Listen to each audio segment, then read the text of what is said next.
So, think about the person you text the most on a daily basis. Okay. Like maybe it's a coworker you share memes with, or I don't know, a neighbor you're always coordinating parking with.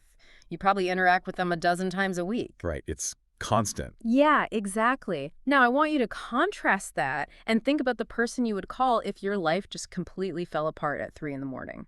Oh, wow. Yeah. Like, if you ended up in the emergency room or if you lost your job and had absolutely no idea how you were going to pay your mortgage. That's a very different call. Right. And if those two people are not the same person, traditional pop psychology might look at your life and tell you that your relationships are somehow fractured. Mm. It might suggest that you're wasting too much time on superficial connections and not enough time on the people who quote unquote really matter. Which is such a common narrative. Yeah, it really is. I mean, we have this deeply ingrained habit of measuring the health of our social lives by calculating the mileage on this highway of affection. Yeah. We always ask ourselves, how close are we? Do they really care about me? What kind of relationship do we even have? Yeah, we're obsessed with the distance and the warmth of the connection. Exactly. But the framework we are jumping into today, it suggests something completely different. Yeah. It suggests that if your daily text buddy and your 3 a.m. emergency call are two entirely different people, Yeah. your life isn't fractured at all. Not even a little bit. Right. Your inner world is just perfectly zoned. I love that phrasing. And I'm so excited to get into this because, hello, everyone. It's great to be here. This topic is a radical departure from our default human setting. Oh, absolutely. And we're thrilled to have you here to unpack this with us. I mean, our mission for this deep dive today is to really hand you, the listener, a completely new map for your social world. Yeah, because we are so conditioned from childhood to measure relationships by proximity. Right. Like whether that's physical proximity or temporal proximity, basically. Yeah. How often we see someone. Like how many days a week you're in the same room. Exactly. We measure them by warmth. We're constantly looking for this emotional temperature gauge to tell us where we stand with another human being. But the framework we're exploring today, which comes from a really fascinating source text known as Doc C, part of the broader Spectrix body of work, it argues that we have been asking the wrong questions entirely. Which is kind of a wild thought. It is. It says the most critical question is not how much we care about someone, or even how emotionally close we feel to them in any given moment. The most critical question is actually where they are in the architecture of your life. And we are not talking about geography here, right? We aren't talking about whether they live in New York or London or not down the street. No, not at all. We're talking about relational space. So today, we are immersing ourselves in this concept called relational topology. And if you stick with us, by the time we finish mapping this out, you are going to understand how to categorize your inner circle. You'll be able to track exactly how trust moves through your network. And I think most importantly, you're going to learn how to use boundaries to prevent emotional burnout. Which I think everyone desperately needs right now. Totally. So let's start with the basics. To do this effectively, we really need to ground ourselves in that core term you mentioned, topology. Yeah, it's a very specific word choice from the source. So in mathematics, topology is the study of arrangement and connection. It's the study of how things are positioned relative to one another. Okay. If you look at classical geometry, right, geometry cares about distance. It asks how many inches apart are point A and point B. Right, literal measurement. Exactly. But topology doesn't care about distance at all. It looks at a system and asks, well, how are these points connected? What serves as a pathway between them? What's acting as a boundary? It's all about the structural arrangement of the space. As you're explaining that, I'm imagining a subway map. Oh, that's a perfect analogy. Yeah, because when you look at the transit map for a major city like Tokyo or London, the physical distance between the stops is completely distorted on the paper. Right. It doesn't match reality. Exactly. The map doesn't care if the physical distance between two stations is 3 miles or 3 blocks. What it cares about, what it's prioritizing for you, the person trying to navigate the city, is the connection. It shows you which train line gets you to which station, where the intersections are, where you have to transfer. That is a topological map, right? That is exactly what it is. The transit map cares about arrangement and function, not literal physical proximity. Mm-hmm. And the central thesis of this source material is that human relationships actually function in that exact same way. We desperately need a subway map for our social lives. Man, that's good. Yeah, relational topology is essentially the study of how people are positioned within the architecture of our lives and how those specific positions influence communication, support, and even our own identity. Which means, right off the bat, we have to confront this massive illusion. We have to shatter the idea that proximity equals importance. We do. And the text features this incredibly sharp observation from a figure in the material known as the mentor. Oh, yeah, I loved this part. It's so profound. The mentor notes that distance can actively deceive us.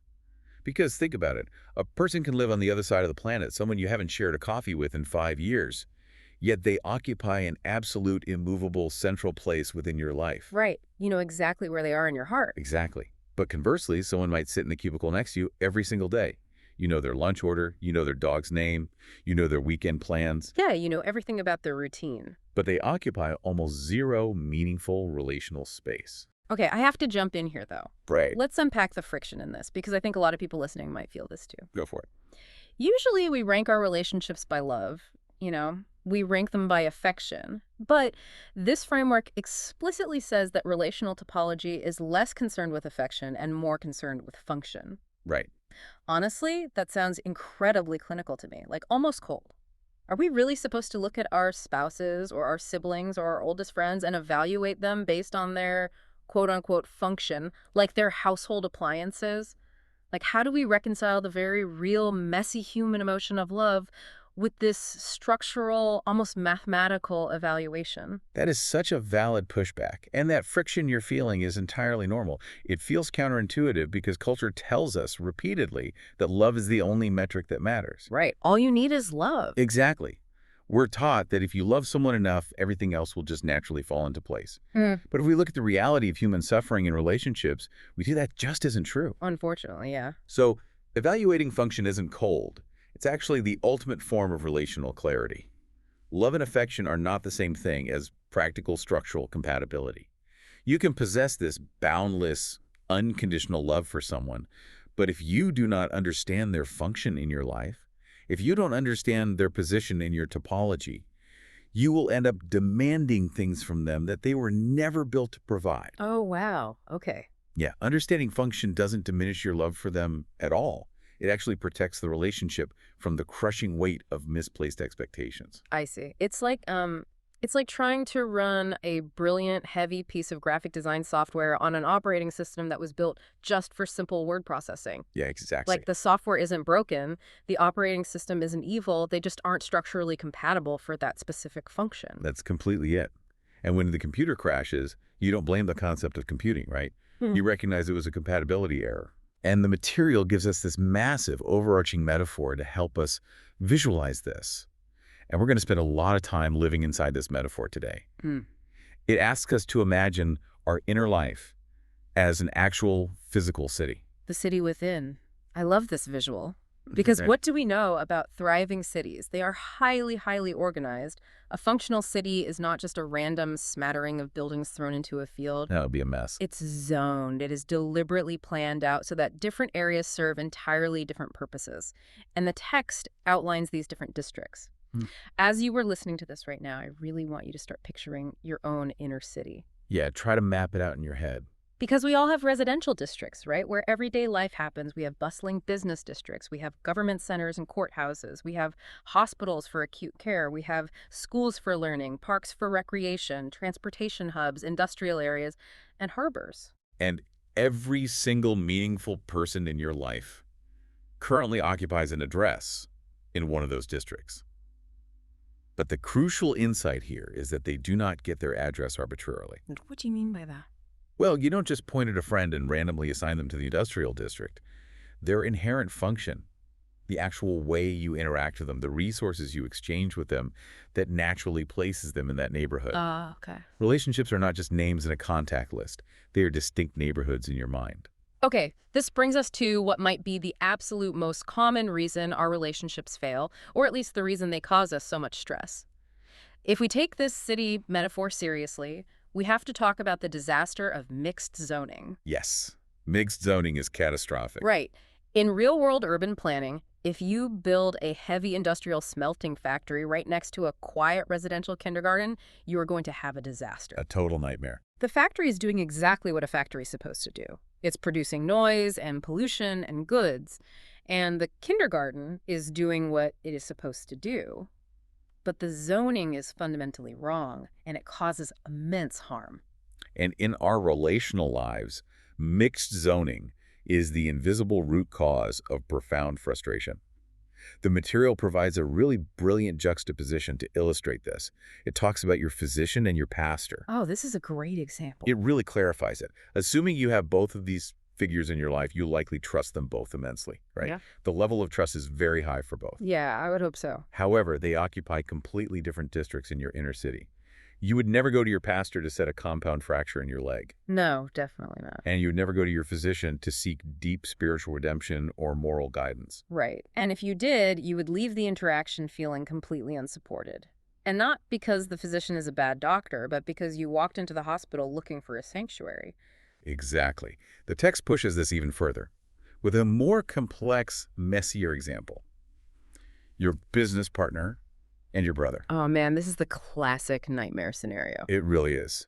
You might possess a profound, unshakable love for both of these individuals, but they perform entirely different functions in your life.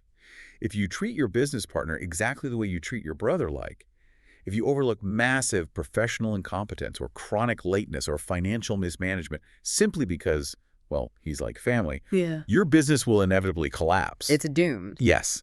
And conversely, if you treat your brother like an underperforming employee in a corporate hierarchy, if you start writing him up for missing family dinners or demanding quarterly performance reviews on his sibling duties, your family is going to fracture.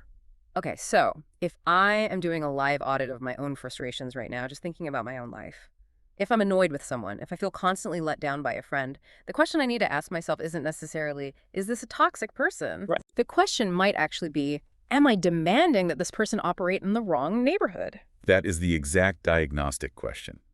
We cause so much of our own suffering simply because we expect one district to perform another district's work. The source material uses two very stark metaphors for this. It states that we cannot expect the harbor to become the courthouse, nor can we expect the marketplace to become the sanctuary. Let's really dig into those four locations because I think they define the bulk of our adult interactions. The courthouse and the harbor. Let's start there. Yeah, they are opposites in many ways. Right, because the courthouse is a place of judgment. It is where things are evaluated. It's where right and wrong are debated, where evidence is presented, and where accountability is just the absolute highest priority. Yes. And we absolutely need courthouse figures in our lives, don't we? We need mentors who won't let us get away with lying to ourselves. We need truth tellers who hold us to a standard of integrity. We do. A city without a courthouse descends into lawlessness pretty quickly. But a harbor serves a completely antithetical purpose. A harbor is a place of refuge. It is where you go when the storm has battered your ship, your sails are torn, you're exhausted, and you are taking on water. Yeah. So imagine dragging a bleeding, exhausted ship into a courthouse. Oh, that sounds awful. Right. Instead of offering you a dry dock and materials to repair your hull, the judge bangs a gavel and gives you a stern lecture on maritime law and why you shouldn't have sailed into the storm in the first place. You're going to sink. Exactly. You sink right there in the courtroom. And it works the other way, too. If you are making terrible life choices, like if you are engaged in truly destructive behavior and you desperately need serious accountability, but instead you go to a harbor friend. The harbor friend just wraps you in a blanket and says, there, everything you do is perfect. The world just doesn't understand you. Which feels good in the moment. It feels great, but you are going to crash your ship eventually because no one had the courage to correct your course. You went to the harbor when you actually needed the courthouse. That's a huge trap people fall into. Yeah. And then we have the tension between the marketplace and the sanctuary. Right. The marketplace is where transactions happen. It's driven by the exchange of value. Our professional networks, our collaborative projects, networking events, these are all marketplaces. And they're vital. They keep the city funded. They generate momentum and innovation. But in a marketplace, your value is largely tied to what you can produce, what you can negotiate, or what you can provide. But the sanctuary is completely different. The sanctuary is sacred space. Yeah. It is the rare district where you are valued simply for existing. Yes. You don't have to produce anything. You don't have to be entertaining or funny or smart. You just have to be. So think about the sheer emotional exhaustion of mixing these two up. It's exhausting just to imagine. Like, imagine you are going through a severe mental health crisis. You are completely depleted. And you reach out to a marketplace connection, someone you usually collaborate with on projects or, I don't know, play golf with. You are dragging a marketplace connection into your hospital district. Yeah, and they aren't equipped for that. Exactly. They aren't equipped with the emotional IV bags or the psychological bandages you need. They are going to feel totally overwhelmed by the weight of your crisis, and you are going to walk away feeling abandoned. And this is where the real tragedy occurs. Right. Right? Because you will blame the friendship. You'll say, well, I guess they weren't a real friend after all. When in reality, it wasn't a failure of friendship. It was an architectural failure. You took a marketplace relationship and forced it into a hospital setting. You know, that reframing is incredibly liberating. It really is. Yeah. Because if you can look at your social circle and say, okay, this person is wonderful, but they are a marketplace connection, not a sanctuary connection, you free them from the burden of your misplaced expectations. You literally let them succeed at being exactly who they are in the district they actually belong in. It relieves an immense amount of pressure for everyone involved. Yeah. But to truly understand how to manage this city, we have to zoom in even further. Okay, let's do it. We've looked at the macro level, Right. the zoning, the districts, the neighborhoods. But cities are not just static collections of buildings. If a city has no movement, it's a ghost town. Right. Cities are defined by their infrastructure of movement. Which transitions us perfectly into the micro level of this framework, how things actually move. Yes. The material introduces a concept called the Plex to explain this. Yeah. It points out a fundamental truth of biology and sociology. Living systems are networks. Nothing exists in a vacuum. A brain is a network of neurons. A supply chain is a network of logistics. An electrical grid, a corporation, a family tree, they all function as interconnected, living networks. And your inner city is exactly the same. Relationships are the infrastructure. They are the actual physical pathways of the city. And what is traveling on those pathways? It isn't just small talk, right? The material explicitly lists what moves through these connections: information, trust, encouragement, correction, opportunity, and influence. There is a quote in the text that summarizes this beautifully. It says, cities don't merely contain buildings, they contain movement. Relationships are not static. They are pathways through which life itself moves. Oh. To understand how to optimize this movement, the framework breaks down the network into three specific topological elements: nodes, edges, and bridges. Let's start with nodes. Okay, so if we are looking at our map, a node is simply a point of connection. Every single person in your life is a node in your network. But the critical distinction made here is that not every node carries the same amount of weight or influence. Some nodes are central. They are located right downtown in the heart of your city. These are the people whose opinions deeply shape your identity. Yes. And then other nodes are peripheral. They exist way out in the suburbs or the outer industrial rings of your life. And we have to pause here and reiterate the central philosophy of this entire framework, because human ego definitely gets in the way here. Oh, for sure. A node's designation, whether it's central or peripheral, does not determine that person's worth. It only describes their function in your specific ecosystem. Right. A peripheral node is not a lesser human being. They simply play a different role in the flow of your life than a central node does. Like the barista you see every morning who makes you smile, that's a peripheral node. Your spouse is a central node. Both have value, but they have completely different functional gravity. Makes total sense. So we have the nodes, the dots on the map. Next, we have the edges. Right. If the nodes are the cities on a physical map, the edges are the highways connecting them. Edges are the actual tangible connections between two people. And these edges are carrying the heavy cargo. The text notes that edges carry communication, they carry shared history, and most importantly, they carry trust. Trust is the main currency. Exactly. And this is where you can do some really practical diagnostic work on your own life. Because healthy edges strengthen your city, right? They allow resources to flow without friction. Think about a relationship where the edge is incredibly healthy. If you have a terrible day at work, you can send one text message to that person, and encouragement travels back to you almost instantly. Yeah, the highway is totally clear. The supply chain of emotional support is functioning perfectly. But what happens when an edge is damaged? Oh, it's like trying to stream a high-definition video over a broken dial-up connection. Exactly. When trust is broken, or when communication breaks down, that edge is essentially a collapsed bridge on the highway. Information just stops flowing. You stop sharing your true feelings with that person because the road is no longer safe to travel. Right. And if you have too many damaged edges in your central districts, your inner life starts to feel like it is under a trade embargo. You can be surrounded by dozens of nodes, like you can be in a crowded room full of people you know and still feel entirely isolated because the edges connecting you to them are broken. The resources literally cannot reach you. Man, that explains so much about the feeling of loneliness in a crowd. The nodes are completely useless without the edges. They are. But the framework highlights a third structural component that is even more specialized. It calls them bridges. Bridges are fascinating. We really are. In network topology, a bridge is a connection that spans a gap between two otherwise completely separated areas of the network. In human terms, bridges are those rare individuals who connect your city to entirely new territories. Think about the person who introduced you to your current career path. Before you met them, that entire industry, that whole network of people was a foreign country to you. You had no roads leading there. None at all. Then, this one person acted as a bridge, and suddenly an entirely new district opened up in your life. And bridges also perform really crucial internal work. They are the peacemakers who span the gap between two warring factions in a family. They are the individuals who can translate the perspectives of the older generation to the younger generation. Yeah, they speak both languages. Exactly.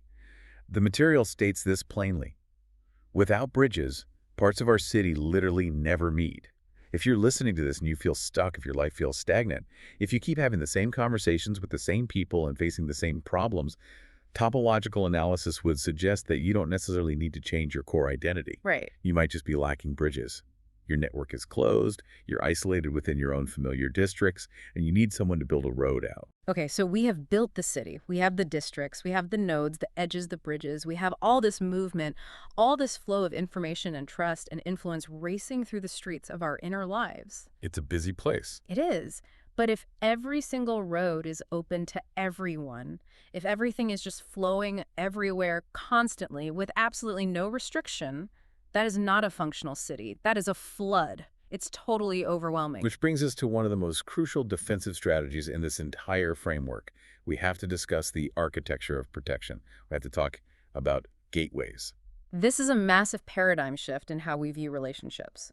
The text says, gateways regulate access. Not everyone should have unrestricted access to every part of your city. Healthy cities have gates. They have to. I have to jump in here, though, because this directly challenges a very loud cultural narrative right now. Oh, for sure. We live in an era that champions absolute vulnerability. The message we constantly hear is that putting up walls, building gates, or restricting access to ourselves is toxic. It is viewed as avoidant behavior. We're told that to be a truly good, open-hearted person, we must be completely accessible to everyone. Right. But this material looks at that idea and says, no, that is architectural suicide. It does. It directly confronts the guilt we feel about setting boundaries. And it does so through a realization that one of the figures in the text, Christian, arrives at. The realization is simply this. Walls are not built out of hatred. They are built because cities require structure to survive. Walls are not rejection. They are architecture. That is so powerful. Let's explore why that is anatomically necessary for a healthy life.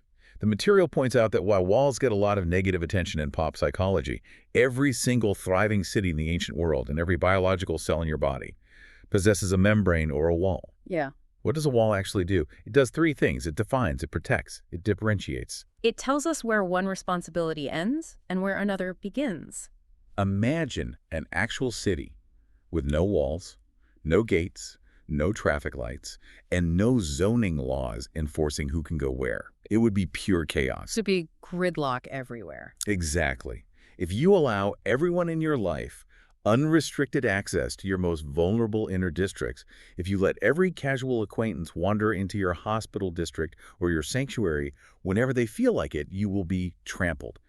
Not because people are inherently malicious, but simply because there is too much unregulated traffic for your system to handle. If we connect this back to the idea of emotional burnout, I know so many people who are just chronically exhausted by their relationships. They feel like they have nothing left to give, and they usually blame themselves. They think, I must just be weak. I must not be resilient enough. That's the tragic part. But looking at this map, if you are feeling completely drained, it might not be because you are weak. It might be because you have no gates.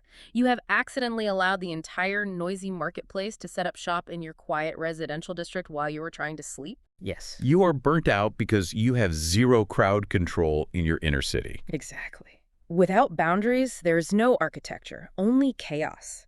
Think about a physical hospital. You do not put a security gate outside an operating room because you hate the people in the waiting room. Right. You put a gate there so that the surgeons inside can do their complex, life-saving work without a random crowd wandering in and knocking over the equipment. That makes total sense. The gate creates the necessary environment for the function to occur safely.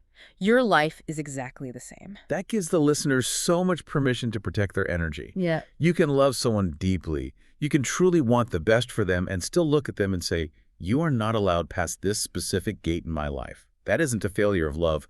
That is the presence of wisdom. Now, to survive the inevitable chaos of life, even a beautifully structured city with great gateways needs two specific types of spaces. Okay, what are they? It needs pathways for daily, reliable movement, and it needs highly specific, designated zones for complete recovery. This brings us to the contrast between roads and harbors. Let's look at roads first. The material describes roads as the spaces of recurring interaction. Roads are the rhythm of life. They are the daily hum of the city's machinery. Right. Some relationships naturally become highways. These are the daily, reliable, predictable connections that keep your life moving. It's the person you text every morning before you start work. It's the coworker you have coffee with at 9:00 a.m. every single day. It's your spouse who you coordinate the entire household with. Yeah, the heavy lifters. These relationships are the massive paved arteries of your social life. They are built for heavy, consistent traffic. And other relationships act as occasional pathways. Maybe they're a winding dirt road that you only travel down once every few months. Both the highways and the dirt roads serve vital purposes. You need the highways for daily functioning and stability, but those occasional pathways might lead you to a scenic view or a fresh perspective that you desperately need precisely because you don't visit it every day. But here's the catch. No matter how smoothly paved the roads are, and no matter how beautiful the scenery is, you cannot drive forever. No, you can't. A vehicle will eventually run out of fuel, the engine will overheat, the tires will wear down, you have to start moving. And this brings us to what I personally think is the most poignant, emotionally resonant element of this entire topological framework, the harbors. The harbor, a place of safe arrival. The text outlines the specific functions of a harbor: repair, provision, refueling, rest, and then it delivers this absolute gut punch of a line. Some relationships become harbors. You don't perform there, you recover there. That distinction, the absence of performance, is everything. Because in almost every other district of your inner city, there is an element of performance or output required from you. In the marketplace, you must produce value. In the courthouse, you must defend your actions and debate truth. On the roads, you must actively navigate the traffic. Even in the residential districts, where things are supposedly relaxed, you are still maintaining the house, you know. You're doing the chores of the relationship. You're compromising on what to watch on TV. You're coordinating schedules. Right, there's still friction. But the harbor. The harbor operates on a completely different set of rules. The material provides what might be the defining quote of this entire piece. The harbor doesn't ask a ship where it's been. It simply provides what is necessary for the journey ahead. Man, I just want the listener to let that sink in for a minute. A harbor doesn't ask a ship where it's been. Think about the sheer, overwhelming relief of that kind of relationship. It's rare. It is so rare. A true harbor relationship does not require you to justify why you were exhausted. When you show up battered and bruised, they don't demand a PowerPoint presentation on the mistakes you made that led to your stress. No, they don't. They don't judge the dents in your hull or critique your sailing technique. They just throw you a thick rope, tie you securely to the dock, and say, rest. We will deal with the repairs tomorrow. Tonight, you just rest. It is the ultimate pure antidote to burnout. If you are experiencing profound emotional fatigue, if you feel like you're running on empty and every interaction feels like a monumental effort, it is highly likely that your topological map is missing a harbor. Or perhaps you have one, but in the chaos of the storm, you've just forgotten how to navigate back to it. Let's do a live audit on this right now. I want to challenge everyone listening. Take a mental tour of your city. Yeah, look around. Who is your harbor? Do you even have one? Do you have someone in your life with whom you can completely, unapologetically drop the mask? Someone with whom you can stop producing, stop explaining, stop defending, and just exist while your engine cools down? And the mirror image of that question is equally important. Are you functioning as a harbor for someone else? Whew. When the people you love come to you exhausted, are you providing that safe arrival? Or are you secretly interrogating every ship that docks in your waters? Oh, that is a deeply uncomfortable question. Because I know I am guilty of We this. all are, to some degree. Yeah, if a friend comes to me and says, I am so exhausted, I am losing my mind, my instinct is often to immediately turn into a courthouse. Yep, the fixer instinct. I start trying to fix it by judging how they got so tired. I say things like, well, if you hadn't taken on that extra project at work, or I told you that guy was bad news. That is not a harbor. That is a customs inspector. Precisely. You were demanding that they perform an after-action review when they came to you solely to recover. You're forcing a bleeding ship into a courthouse. This all builds toward a singular, unifying principle that wraps up this first part of the relational topology framework. Because human nature is incredibly predictable. The moment we start giving things labels, the moment we start categorizing people as bridges or highways or walls or harbors, our instinct kicks in. Right. We immediately attempt to organize those categories into a hierarchy. We want to rank them in order of importance. Right, like we want to look at the map and say, harbors are the ultimate relationship. I only want harbors in my life. Gateways are restrictive and bad. Marketplaces are superficial and fake. We want to create this VIP list based on these zoning categories. But the framework explicitly and forcefully dismantles this instinct. The central governing principle of relational topology is this. It does not observe people to rank them according to importance. It observes people to understand their function. Flourishing requires diversity. The material lays it out perfectly. A bridge is not fundamentally more valuable than a harbor. A gate is not superior to a road. A marketplace is not more important than a hospital. They just perform completely different, equally vital functions. You cannot run a functional city that is comprised of 100% hospitals. The economy would collapse, no one would have homes, and everyone would be constantly treated as a patient. Right. Similarly, you cannot have a city that is just one giant, endless harbor with no roads leading anywhere and no marketplace to fund the repairs. It would just be a stagnant pool of water. Each of these structures exist because the city requires architectural diversity to survive. And as the text concludes, human flourishing requires absolute relational diversity. You need the person who ruthlessly challenges your ideas at the courthouse. You need the person who grinds beside you in the industrial zone. Yeah. You need the rigid, unyielding wall that protects your sanity from toxic influences. And you need the open, expansive bridge that leads you to new horizons. If you try to force all your friends to be everything, if you expect your spouse to be your harbor, your courthouse, your marketplace, your bridge, and your park, you will literally crush them under the weight of that impossible zoning expectation. It's too much for one person. No single human being can be an entire city for someone else. Which brings us to the closing reflection for the material. It summarizes the entire paradigm shift we've discussed today and says, perhaps wisdom begins not when we discover who people are, but when we finally understand where they belong. That is a masterclass in relational intelligence. True maturity isn't just about figuring out a person's personality traits or like their love language. It's about accurately finding their proper, healthy placement in the architecture of your life and leaving them there to thrive. And that realization sets up a massive cliffhanger that the source material leaves us with, teasing the next layer of this framework. Because once you understand this map, once you finally see your life topologically, it forces some really heavy, somewhat uncomfortable questions about your own behavior as the architect. Yeah, the text leaves us with these lingering questions. Should every relationship receive the same expectations? Should every voice in your network carry equal influence? Can you unintentionally damage your own city by forcing people into roles they were never designed to fill? Those are the questions that shift the burden of relational health.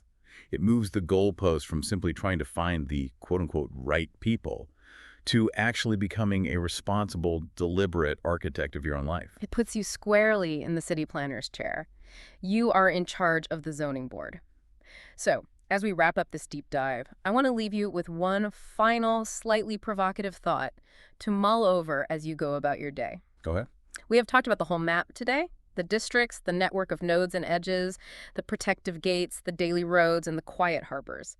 Imagine rolling out that blueprint of your inner city right now on a big table in front of you. Take a hard, honest look at how you have zoned your life. Are you currently suffering from emotional burnout because you are demanding your parks function as hospitals? That's a great question. Are you exhausting your lighthearted friends by forcing them to play doctor when they were just built to play catch? Or perhaps worse, have you spent years building this sprawling, massive city with huge residential areas, bustling business districts, and complex transit systems, but you entirely forgot to build a harbor? Wow. And if so, where are you going to dock when the storm hits? It's an architectural review we all need to conduct on our own lives. Absolutely. Well, that is our time for today. Thank you for joining us as we explored the living architecture of human connection.